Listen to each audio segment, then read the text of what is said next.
The Tao of Self-Confidence, episode 363. Welcome to the Tao of Self-Confidence, where I share stories of amazing women who have discovered their inner journey to self-confidence.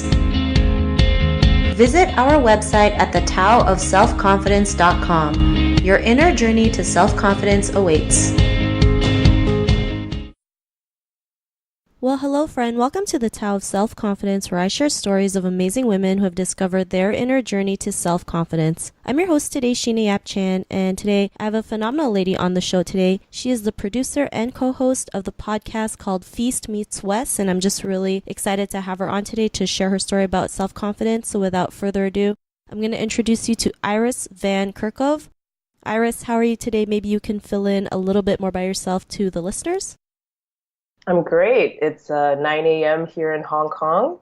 So my name is Iris Van Kerckhove. I produce and co-host a show, as you mentioned, called Feast Meets West. That's part of the Heritage Radio Network, and it traces the stories of your favorite Asian dishes. So basically, I've been passionate about food and beverage for a really long time, and I always did it as a side hustle. And a few years ago, I finally decided to work in food full time, and I moved back to Hong Kong, where I was born and raised, and it's such an amazing food city. So I came back here. I fell in love with the restaurant industry, and I now work for one of the most popular restaurants out here. Last year, I decided to combine my passions for food and journalism and started a podcast with my best friend, Linda Liu, who's located in New York City. And we started this show as an independent podcast where we weaved in interview snippets with food professionals from both Hong Kong and New York. And as of this year, we got picked up by Heritage Radio Network, and we're just wrapping up our first season with them.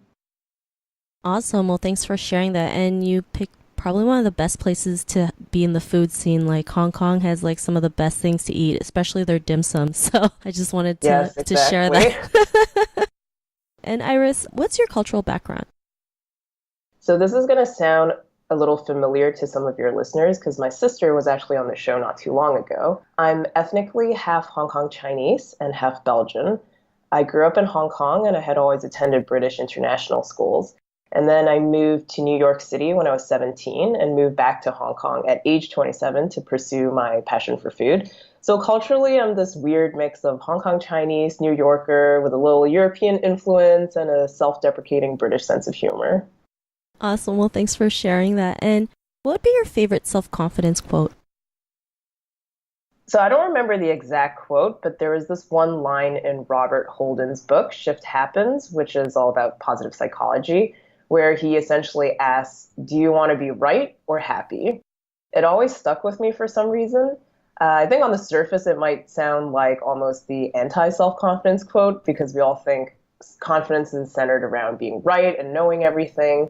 But I love that question because sometimes I think it takes a truly self-assured person to surrender their ego and the beliefs that keep them stuck and to admit when it's time to adopt a new way of thinking. I love that quote, especially, being Asian, like having pride is something that like is stuck with us, right? It's like we have so much That's so true. Like we have so much pride that we're not ready to let go or to lose a battle, and I was like that too. And then sometimes, it's just the saying, like, when you lose, you win. And I think when we learn to adapt that, like if we let go of something, we actually gain something better. But it's something that's like pretty typical, especially in Asian culture, having that pride. Yeah. So, and like Chinese people being like obsessed with not losing face, you know? Totally. So, I mean, I love that quote that you mentioned it. And, in your own words, how do you define self-confidence? So my definition of self-confidence might be a little different to others. I don't really believe in the whole faking it until you make it shtick. I believe self-confidence is about not being afraid to fully embrace who you are at your core. That means do what you actually want to do, be who you want to be. True confidence means that you're comfortable with yourself, whether you're mainstream or you're different to the majority, whether you're comfortable praising yourself in front of others or if you enjoy poking fun at yourself. Everyone's different, but we should stop running away from our true nature to meet other people's expectations. Thanks for sharing that. And I love your definition, right? Because, we still live in a world where we feel like we have to live through other people's expectations and definitions. And that's why so many people feel trapped within themselves, because they can't be the person that they want to be because they're afraid they might shame their families, or, they might embarrass someone. And sometimes we just have to learn to be a little bit selfish and just be ourselves and kind of let go of what other people think. So thanks for sharing that definition. And what was your life like before your discovery of self-confidence? I think looking back, I think I've always been pretty self-assured in a sense, though others didn't think so and told me I wasn't.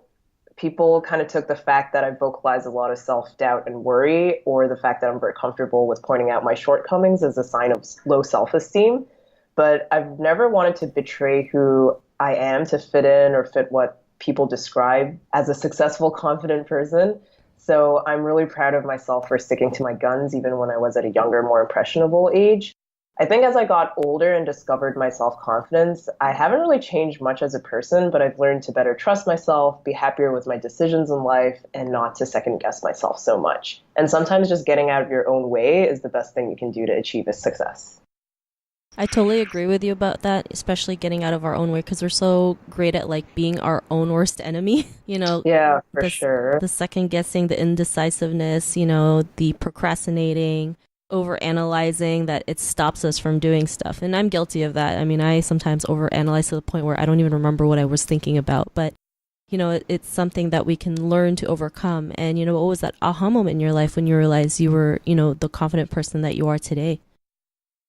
I didn't have an aha moment per se, but I do think the first few years after moving back to Hong Kong and changing industry played a big part in my self-confidence, ironically, because my self-confidence was completely destroyed for a while.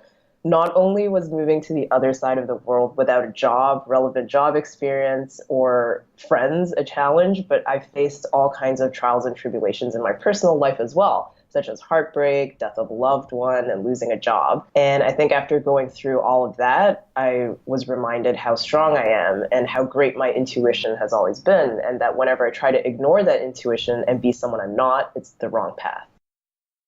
Thanks for sharing that. And, it's great that you mentioned about intuition, because a lot of us feel like we don't know what we're doing and we're afraid to make our own decisions, even though there's signs like our intuition telling us this is the right path, even though it may not look like it at times. But I mean, it's something we have to learn how to kind of like use, right? Like our intuition. A lot of people out there just are so afraid to make that next step because they're so afraid of the unknown, not realizing like the unknown can be the greatest thing. And like you mentioned, you went through so many tribulations. I always hear this term like, if you're at rock bottom, there's no other way than to go up, right? And you just got to get back up and start doing it again. So, because of these realizations, what's your life been like now? Well, I think as women, time for self-reflection, worry, and doubt are kind of built into our hormonal cycle in the form of PMS, and I'm grateful for it. So it's not like I walk around every day thinking like, man, I'm the best. But ever since discovering the strength of just being myself, there's so much less anxiety and second guessing. And that means I can produce so much more good work, make a positive impact on other people's lives on a professional and personal level, and enjoy my own life so much more because I'm thinking about what I do have rather than what I don't have. Thanks for sharing that. And I love your last sentence, that you focus on what you have versus you don't. I think the more that we focus on what we have at the present moment, the more we can attract better things into our lives. So thanks for sharing that. And, to the woman who's listening to your episode, she may be in her own journey of self-confidence. What would be that one tip you would give to her? Just remember 3 words. You do you. There are always going to be people who give you solicited or unsolicited advice, or people trying to pressure you to do things you don't actually want to do. It's important to find quiet moments where you can sort of check in with yourself and follow your gut feeling, even if it doesn't seem like the most logical thing to do at the time. Thanks. I like that tip that you mentioned, especially that part when you said, even if it doesn't seem logical, because sometimes they're just things we can't explain, but we just know that we just kind of have to dive in and just have faith and everything will fall into place. So thanks for sharing that great tip. And if our listeners want to get to know a little bit more about you and what you do, or check out your shows, is there any links or social media profiles we can connect with? Yeah, for sure. If you love Asian food, you're going to love Feast Meets West. So the main hub for the show and our other content is on www.feastmeetswest.com. You can subscribe to our show on iTunes or Stitcher by searching Feast Meets West, by Heritage Radio Network, not Linda and Iris, which is our old show, but you can check that out as well. Alternatively, you can stream episodes on our website or heritageradionetwork.org. And if you want to join our online community on Facebook, you can search Feast Meets West, or on Instagram for beautiful photos of delicious Asian food at Feast Meets West Eats. Thanks for sharing that. I'll be definitely checking that out. I'm a big foodie as well, so thanks for sharing that. And to our listeners, if you want to connect with Iris, you can also head on over to the taoofselfconfidence.com and search for Iris's name. Her show notes will pop up along with everything else we talked about. And I just want to thank Iris for taking the time to share her story with us on self-confidence, so thank you so much. Thank you so much for having me on the show.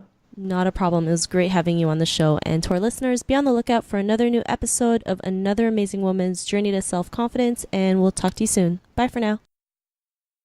Thank you for tuning in to another amazing episode of The Tao of Self-Confidence. Get your free audiobook by visiting our website at thetaoofselfconfidence.com. Your inner journey to self-confidence awaits.